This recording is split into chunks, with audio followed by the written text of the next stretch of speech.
ഉണ്ടാവും. എന്തായിരിക്കും പ്രശ്നങ്ങള്?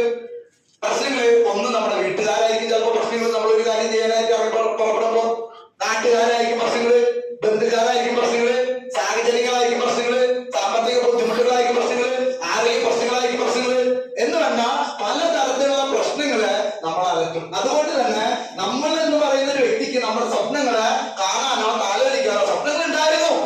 ജീവിതത്തിൽ ഓരോ ഘട്ടം കഴിയുന്നവരും ആ സ്വപ്നങ്ങൾ മരവിച്ച് വരും. ചെറുപ്പത്തിൽ ഒരു കുട്ടിയോട് ചോദിച്ചു കഴിഞ്ഞാൽ മോനെ നിനക്ക് ആരാണെന്ന് ചോദിച്ചേ, ഒരു 5ാം ക്ലാസ്സിൽ പഠിക്കുന്ന കുട്ടികൾ അവൻ പറയും എനിക്ക് പോലീസാവണം, വക്കീലാവണം, പോലീസായിട്ട് കള്ളമാരി ഇടിക്കണം, പൈലറ്റായിട്ട് പറത്തണം, ബസ് ഓടിക്കണം. അല്ല, വലിയ സ്വപ്നങ്ങളല്ലേ? ഒരു 10ാം ക്ലാസ്സിൽ പഠിച്ച ചെക്കനോട് ചോദിച്ചേക്ക് അപ്പോഴും ഇത്തിരി കൂടി സ്വപ്നങ്ങളൊക്കെ അവൻ പറയും. പക്ഷെ ഒരു ഡിഗ്രി ഒക്കെ കഴിഞ്ഞ പിള്ളേരോട് ചോദിച്ചേക്ക് ഏതെങ്കിലും വർക്ക്ഷോപ്പിലോ അല്ലെങ്കിൽ വേറെ മൊബൈൽ ഷോപ്പിലോ ഒരു ജോലി കിട്ടുകയാണെങ്കിൽ അത്യാവശ്യം മൊബൈലൊക്കെ ചാർജ് ചെയ്യാറുണ്ട്. അവന്റെ സ്വപ്നം അതായിരിക്കും.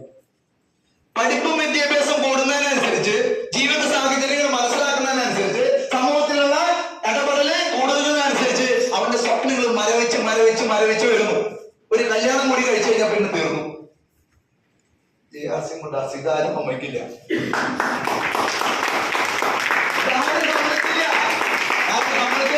ചിലപ്പോ ചില കുടുംബ ബന്ധങ്ങള് അവിടെ കഴിയും. അതുകൊണ്ട് അഡ്ജസ്റ്റ് ചെയ്ത് പോവാ. എന്താ കാരണം? കല്യാണം കഴിഞ്ഞ് കഴിയുമ്പോഴേക്കും പിന്നെ കുട്ടികളായി, പിന്നെ അവരുടെ പഠിപ്പായി, അവരുടെ വിദ്യാഭ്യാസം, അവരുടെ കല്യാണം കഴിച്ചുകൊടുക്കുന്നായി. പിന്നെ നമ്മൾ ഉത്തരവാദിത്തത്തിൽ പെട്ട് നമ്മുടെ സ്വപ്നങ്ങൾ ഓർക്കാൻ നേരണ്ട. ഉത്തരവാദിത്തത്തിൽ പെട്ടിരുന്ന വളയാണ് സാധാരണക്കാരൻ. ജീവിതം ഓരോ ദിവസങ്ങളും തല്ലി നീക്കാണ്. അവിടെ എന്തുകൊണ്ടാണ് പ്രശ്നം? കാരണം അവന്റെ മുന്നില് കാണുന്നതൊക്കെ പ്രശ്നം. അവനെങ്കിൽ പിന്നെ സ്വപ്നങ്ങൾ കാണാൻ പറ്റുമോ? എപ്പോഴും മറയായിട്ട് നിൽക്കും. ഇവിടെയാണ് സുഹൃത്തുക്കളെ ഇന്നലെ നമ്മൾ ആ ടെക്നിക്ക് പ്രയോഗിച്ചത്.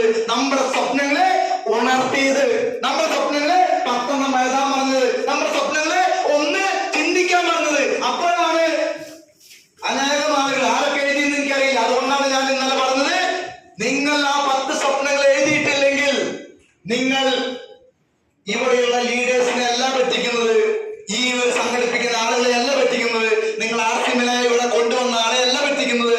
നിങ്ങൾ പറ്റിക്കുന്നത് നിങ്ങളെയും നിങ്ങളുടെ കുടുംബത്തിനെയാണ്.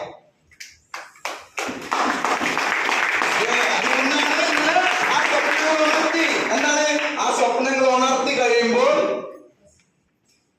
ആർസിമിൽ വന്നതിന് ശേഷം നമുക്ക് ആ സ്വപ്നങ്ങൾ ഉണർത്താൻ പറഞ്ഞതിന്റെ കാരണം സ്വപ്നങ്ങൾ ഉണർന്നാൽ പിന്നെ പ്രശ്നങ്ങൾക്ക് അവിടെ പുല്ലുവല.